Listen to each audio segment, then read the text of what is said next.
Hi, Clark Reid, back with you with more tech headlines today. If you like these reports, you could sure help us out by crushing the like button, and you can also subscribe so you know when each new report is posted. And, here's a feature I could really get behind and plead for all others to follow suit. Consistent volume on songs. YouTube is apparently going to bring automatic audio leveling to YouTube Music.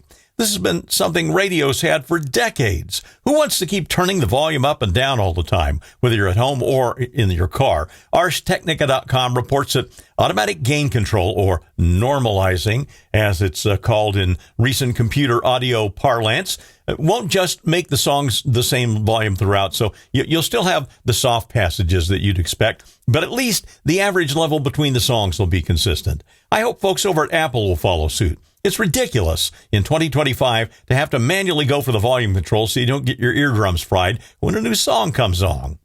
Apple, speaking of same, has been known for years to wait in the wings and then come out with hardware that leaps past its competitors. That certainly is not the case with Siri, which is a poor excuse for an also-ran of an assistant. According to 9to5Mac.com, after delaying promised upgrades that should be out now, Apple will roll out improvements to Siri this fall in iOS 19. What can we look for? Well, for starters, personalization. You might ask it, when's mom's flight landing? And it will supposedly scan your text, calendar, contacts, and email, pull the information, and then hit the web and check Flight Tracker to give you the touchdown time.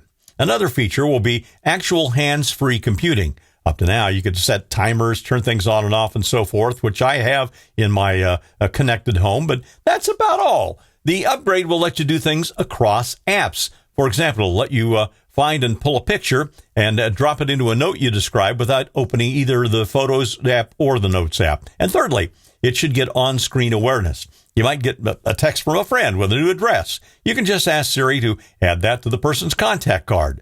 My big complaint about this and all the other assistants, whether it's Siri or Google or Alexa, is hands-free computing will annoy people more in public than ever. Because, actually even more on public transit than just walking down the street, because you already have those folks that sit there and hold the phone in front of them on speaker mode and blab loudly into them. Use your earbuds, people. Actually, I rather prefer the quiet and privacy that typing brings. We just reported on how Meta has exaggerated their latest AI model, and now along comes OpenAI with their newest O3 model, and surprise, there's a discrepancy between the first and third-party benchmarks. More fudging, it seems. To me, this seems silly as hell, since no regular people outside the world of AI makers and those who test them has any idea about any of these benchmarks, but here we are.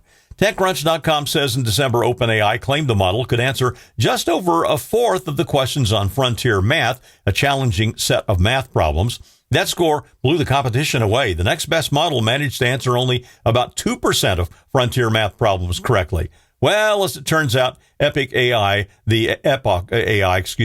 research institute, they are the people behind frontier math anyway, and they just released their results of an independent benchmark test on O3 on Friday. Well, Epoch found that O3 scored about 10%, well below OpenAI's highest claimed score. That's a bit more than a rounding error, folks. It's OpenAI's 25% that I got to give it to them. There's a little wiggle room because that was their so-called upper bound score, and the lower bound score for version 03 was about 10%. But it kind of reminds me of the stereo wars of the 70s, when some of the makers claimed big numbers of watts for their rigs. And then it turned out that was only while driving one channel at a time. They were way less powerful when running music through both channels. You know, the way people actually listen to things. Do better, AI makers. You don't need to BS us on how magical your large language model is. After a delay in both the U.S. and Canada, Nintendo will open pre-orders for the new Switch 2 on Thursday. Base price still $450, according to Engadget.com. That price unchanged even in the face of the Trump tariffs. If you want an actual game, though, it's going to be $500 to include Mario Kart World in a so-called bundle. I love how it's now a bundle. At least on the original Nintendo, you got one cartridge game so you could play the damn thing. Nintendo did warn us that it may have to adjust the price of the Switch 2 accessories due to market conditions.